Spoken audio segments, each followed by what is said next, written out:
Bonjour et bienvenue dans la Gazette de la psychogénéalogie pour ce nouveau thème de pouvoir être père.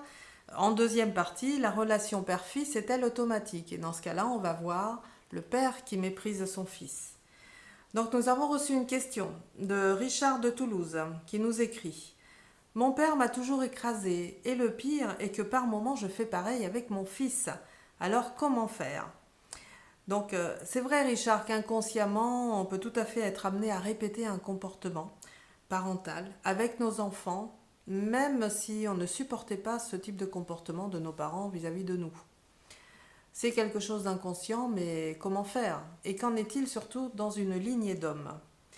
Alors on va se retrouver de manière généalogique avec des mémoires, soit de pères violents, soit de fils plus forts que le père. Ça va vous paraître paradoxal, mais pas tant que ça. Père violent, ben oui, il existe des aïeux qui se sont construits à la force du poignet, qui ont tout monté par eux-mêmes et qui évidemment vont défendre leur place. Et parfois, y compris contre leur fils. Ça peut arriver. Et donc, on va avoir comme ça des fils qui vont vouloir contrer et faire beaucoup mieux ou plus fort que le père. Mais ils ne vont pas y arriver si le père est effectivement plus costaud.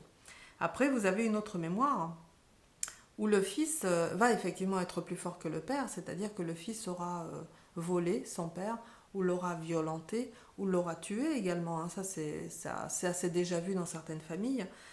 Pour avoir les biens du père, pour avoir son héritage, pour le détourner à son profit et que sa fratrie n'ait rien. Donc ça, ce sont des histoires qui existent et qui font que du coup, comme il y a ce type de fils qui existe et qui va tout prendre de son père, les hommes qui deviendront pères à leur tour d'un fils dans la descendance vont se méfier de ce fils et deviendront très méprisants.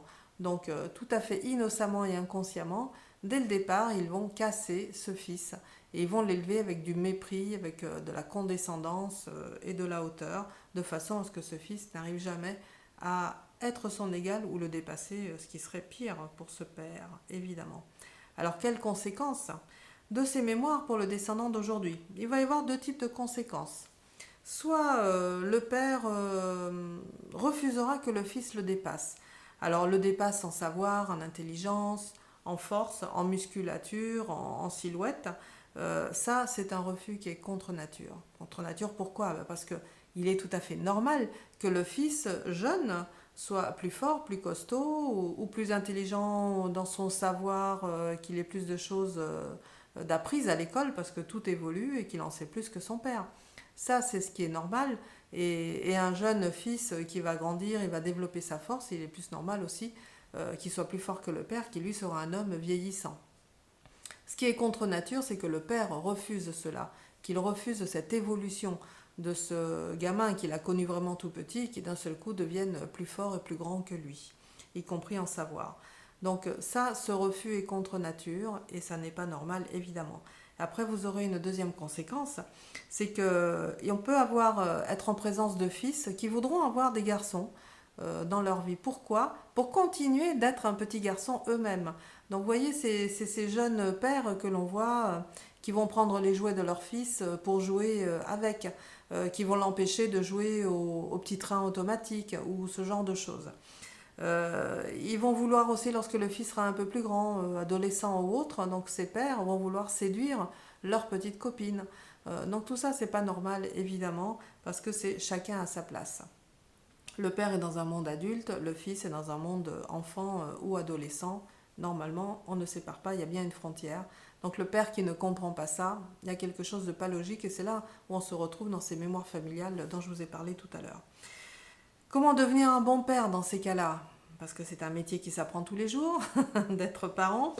Eh bien, c'est ce qu'on a vu déjà dans la première partie, c'est que le fils devra se séparer de son père. En se séparant de son père, ça va le faire grandir lui, évidemment, parce qu'il va se détacher de lui, il va devenir un homme indépendant, il va se construire librement, et il deviendra un père aussi à son tour, comme il le souhaite, à sa manière. Mais ça va apprendre surtout aussi à son père, à lui, d'être à sa place. Voilà, de rester à sa place de père, d'homme qui est normalement avec une compagne ou avec son épouse, et qui doit être aussi dans son monde d'adulte. Voilà, donc chacun aura maturé et grandi à sa manière et à sa place. Voilà, j'espère, Richard, que je vous aurai fourni des réponses, aussi des pistes pour y réfléchir. Et ce que nous verrons la prochaine fois comme thème, ce sera la relation père-fille, hein, du coup. Y a-t-il des écueils et comment les dépasser? Donc cette relation père-fille, si vous avez des questions à ce sujet, évidemment, vous pouvez me les envoyer. Je vous le rappelle dans mon mail qui va s'afficher à l'écran. Comme vous pouvez toujours vous abonner à ma page YouTube, à ma newsletter également sur mon site internet et ainsi qu'à ma page Facebook professionnelle. Vous verrez tous les liens s'afficher à l'écran, comme vous les reverrez également sous la vidéo dans le descriptif qui y est joint. Eh bien écoutez, je vous souhaite une bonne suite. J'attends vos questions sur la relation père-fille, si vous avez des écueils et des difficultés, et j'y répondrai lors de la prochaine vidéo. Eh bien je vous embrasse bien fort les hommes, et puis je vous dis à très bientôt. Au revoir!